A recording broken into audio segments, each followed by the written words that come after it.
Tim Conway, a name synonymous with laughter, was more than just a comedian. He was a master of his craft, a beloved entertainer, and a man whose ability to evoke joy in others transcended generations. From his humble beginnings in a small Ohio town to becoming a fixture in American television comedy, Conway's story is one of talent, perseverance, and a relentless pursuit of making people smile.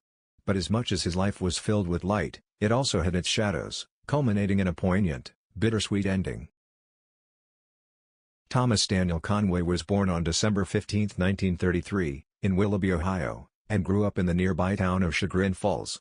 Conway was the only child of Daniel Conway, a horse groomer of Irish descent, and Sophia Muragoy, a first-generation Romanian-American.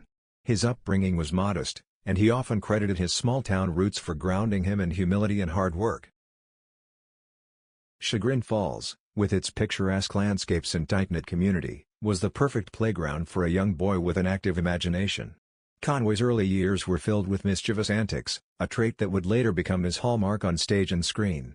Even as a child, Conway had a natural ability to make others laugh, often entertaining his family and friends with impromptu performances.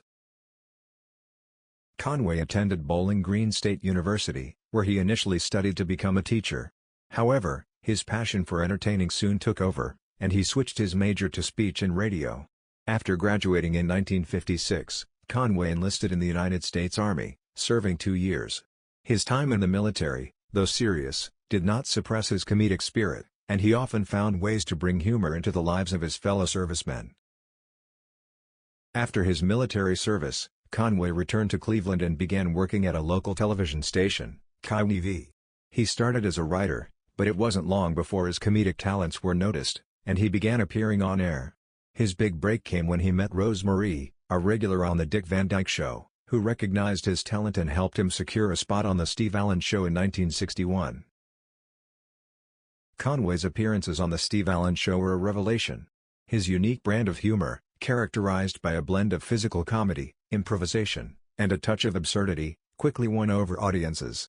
His performances caught the eye of producers in Hollywood, and soon, Conway was offered the role of Ensign Charles Parker in the ABC sitcom McHale's Navy.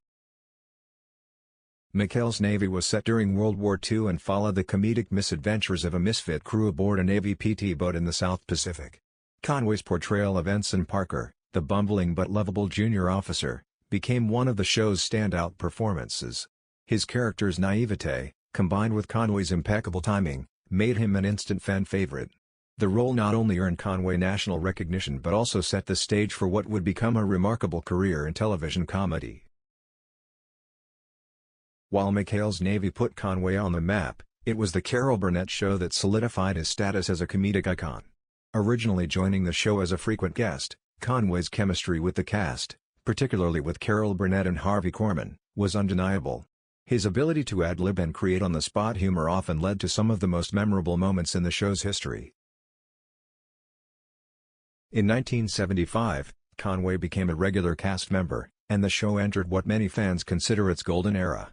Conway's characters, such as the shuffling oldest man and the incompetent Mr. Tudball, became staples of the show. His physical comedy was unmatched, whether it was falling downstairs in slow motion or fumbling with the door as Mr. Tudball. Conway had a unique ability to make the simplest actions hilariously complex. One of the most famous sketches, known simply as The Dentist, exemplified Conway's genius. The scene involved Conway as a novice dentist accidentally injecting himself with Novocaine. His increasingly numb limbs led to a series of side-splitting moments that left Harvey Korman, who played the patient, struggling to keep a straight face. In fact, Korman's inability to stay in character became as much a part of the sketch's charm as Conway's performance. Conway's work on The Carol Burnett Show earned him multiple Emmy Awards and a permanent place in the annals of television history. The show itself became a cultural touchstone, and Conway's contributions were pivotal to its success. His humor was timeless, appealing to audiences of all ages, and his influence on the world of comedy cannot be overstated. Behind the scenes, Tim Conway was a devoted family man. In 1961, he married Mary Ann Dalton, with whom he had 6 children. Despite his rising fame and the demands of his career, Conway remained deeply involved in his children's lives. He often joked that his greatest joy was watching his kids grow up and that being a father was his most important role. Conway's first marriage ended in divorce in 1978, but he found love again with Charlene Fusco, whom he married in 1984. The couple remained together for the rest of Conway's life. Charlene was a steadfast supporter of her husband, often accompanying him to events and standing by him during his later health struggles. Offstage, Conway was known for his humility and generosity. He was a man who never let fame go to his head, and he always made time for his fans. Those who knew him personally often described him as warm, kind, and endlessly funny, a true gentleman who could find humor in any situation. Conway's comedic legacy extended beyond his performances. He was a mentor to many younger comedians, offering advice and encouragement. His philosophy of comedy was simple: make people laugh without hurting anyone. This ethos guided his career and made him a beloved figure in the entertainment industry. As Conway aged, he began to experience significant health issues.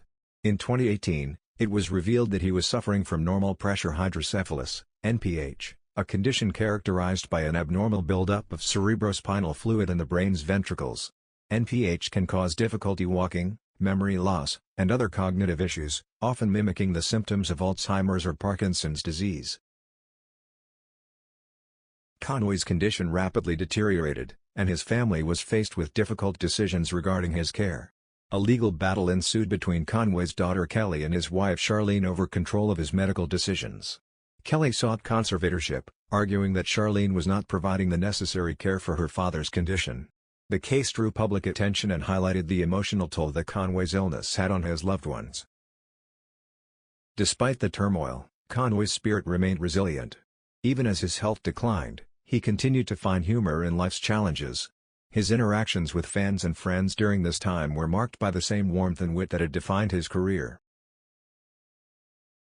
On May 14, 2019, Tim Conway passed away at the age of 85 in Los Angeles, California. His death was attributed to complications from NPH. The news of his passing was met with an outpouring of grief from fans, colleagues, and admirers around the world. The entertainment industry lost not just a comedian but a legend whose impact would be felt for generations to come. Carol Burnett, who shared a deep and enduring friendship with Conway, was among the first to publicly mourn his passing. She described him as a perfect partner in crime and one of the funniest human beings ever to grace the earth. Her words echoed the sentiments of many who had the privilege of working with Conway or simply watching him perform. Tim Conway's legacy is one of pure, unadulterated laughter. His contributions to comedy, particularly during the golden age of television, have left an indelible mark on the industry. His sketches on The Carol Burnett Show remain some of the most beloved and frequently referenced in the history of television. New generations continue to discover his work, ensuring that his humor lives on. But Conway's influence extends beyond his performances. He was a pioneer in physical comedy, a mentor to younger comedians, and a man who understood the importance of laughter in healing and connecting people. His philosophy of comedy, rooted in kindness, creativity, and a genuine love for making people smile, resonates in the work of countless performers who followed in his footsteps. While Tim Conway is often remembered for his on-screen antics, those who knew him personally remember a man of deep character and compassion. He was a loving husband, a devoted father, and a loyal friend. His humility in the face of fame and his dedication to his craft were qualities that endeared him to those both within and outside the entertainment industry. Conway's life was a testament to the power of perseverance. From his early days in Ohio to his rise as a television star, he faced numerous challenges but never lost sight of his passion for comedy. Even in his final years, as he battled illness, Conway's spirit remained unbroken. He continued to find joy in the world around him and shared that joy with those closest to him.